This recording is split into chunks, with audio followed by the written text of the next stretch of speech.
this. I think the ancients were already getting warnings from the sky. They were becoming aware that something had changed in the heavens, and perhaps they were painting the first signs of the apocalypse that was to come.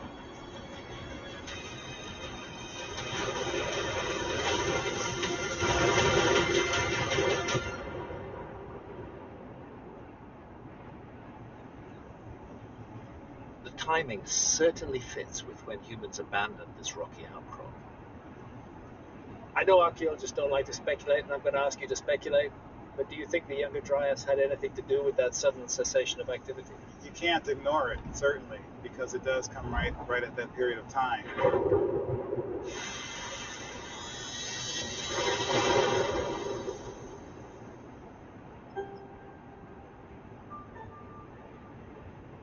At a personal level, what's your estimation of the people who created this island? How do you envisage them in your mind? It's kind of hard to imagine how brave you would have to be coming to a new environment.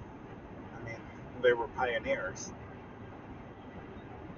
But how did these pioneers get here in the first place?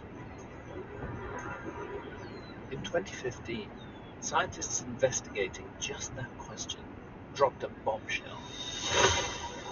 They found that members of certain indigenous Amazonian tribes share a specific DNA marker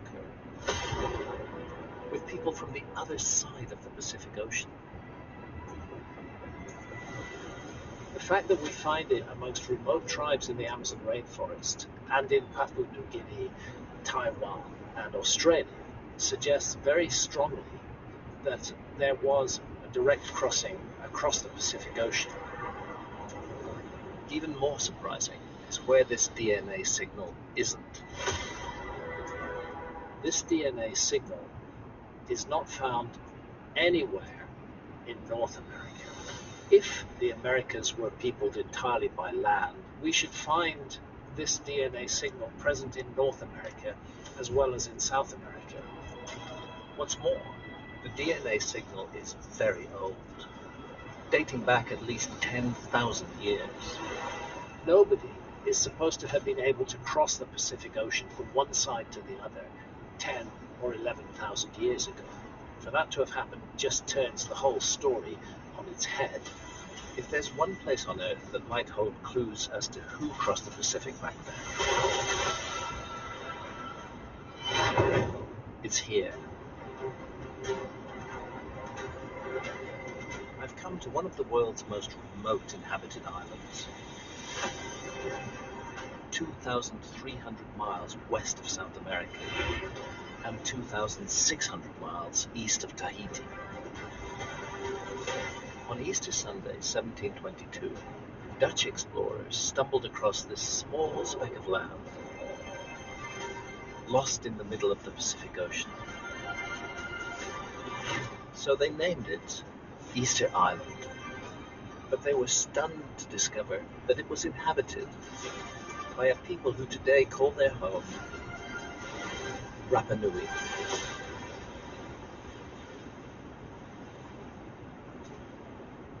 I mean, look at the basic geography. It's just sitting there in the middle of the Pacific Ocean. It's a tiny little dot of land.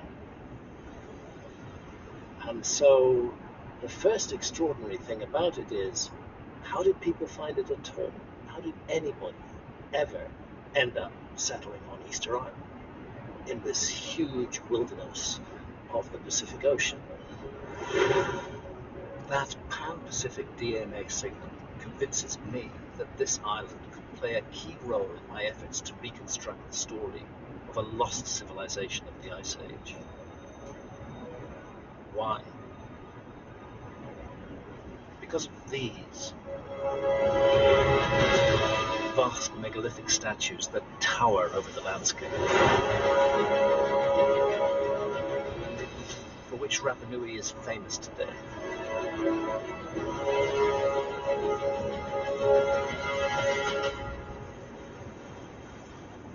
Across the Pacific, several islands are home to collections of remarkable megalithic structures.